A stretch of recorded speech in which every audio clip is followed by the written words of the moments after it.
Hello everyone, আসসালামু আলাইকুম। আজকের ভিডিওটা কোলাঘাট থেকেই শুরু করছি। তোমরা যারা আমার আগের ভিডিওটা দেখেছো তারা অবভিয়াসলি বুঝতেই পারবে যে আমি কোলাঘাট কি করতে এসেছি বা কোথায় যাচ্ছি। তো আগের ভিডিওটার লিংক আমি এই ভিডিওতে দিয়ে দেবো, চাইলে তোমরা দেখে আসতে পারো।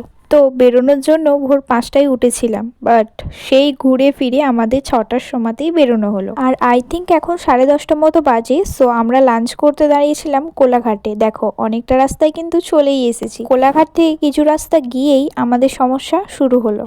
পুরো 1 ঘন্টা মতো আমরা জ্যামেই আটকে ছিলাম, কোনো রকমে এগোতেই পারছিলাম না। আমরা যেদিন দেখা যাচ্ছিলাম সেদিনকে ভীষণ জ্যাম ছিল রাস্তায়। আর আমি যেহেতু এত দূর ট্রাভেল এই ফার্স্ট টাইম করছি, তাই আমার অসুবিধাটা একটু বেশিই হচ্ছিল, বাট ঠিক আছে, সবটাই ম্যানেজ করে নিয়েছি। আর আমি জীবনে প্রথমবার দীঘা যাচ্ছি বলে কথা, তাই এক্সাইটমেন্টটা আমার একটু বেশিই ছিল। আর ফাইনালি সব সমস্যার পর আমরা দীঘার গেটের কাছে পৌঁছেই গেলাম। দীঘার গেটটা দেখে আমাদের মধ্যে একটা আলাদাই এনার্জি চলে এলো। আর দীঘায় গিয়ে তো ভীষণ মজা করেছি, আর দীঘার ব্লগও আমি ভীষণ বানিয়েছি। তো ব্লগগুলো আমি কিন্তু পার্ট করে আপলোড করব, কারণ একসাথে দিলে কিন্তু ভীষণ বড় হয়ে যাবে। মানে আজকের ভিডিওটা যাওয়া থেকে নিয়ে পৌঁছানো পর্যন্ত রাখবো, এর বেশি আর যাব না, কারণ এর বেশি নিয়ে গেলে কিন্তু ভীষণ বড় হয়ে যাবে ব্লগটা, আর তোমরা কেউ দেখতেও পছন্দ করবে না। তো ফাইনালি আমরা এখন হোটেলের সামনে, আর মামা আর ভাই গিয়েছিল হোটেলটা বুক করতে। আর আমার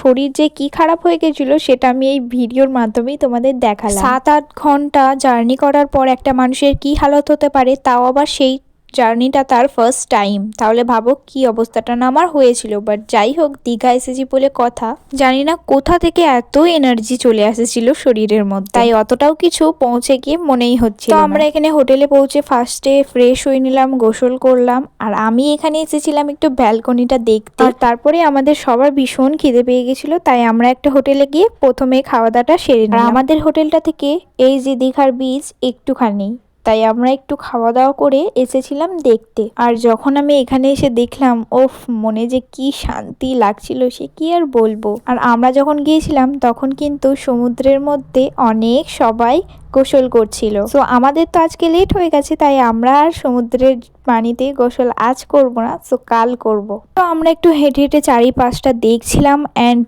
ভিউটা এনজয় করছিলাম। আর সত্যি এখানে এসে যে কি ভালো লাগছিল, একটা আলাদাই শান্তি মনে হচ্ছিল। তো যাই হোক, আজকের ভিডিওটা এই পর্যন্ত। যদি ভালো লাগে লাইক, কমেন্ট, শেয়ার আর চ্যানেলটা সাবস্ক্রাইব করে পাশে থাকবে। যদি ফেসবুক থেকে দেখো তাহলে অবশ্যই পেজটা ফলো করে দিও। দেখা হবে নেক্সট পার্টে। Bye bye everyone.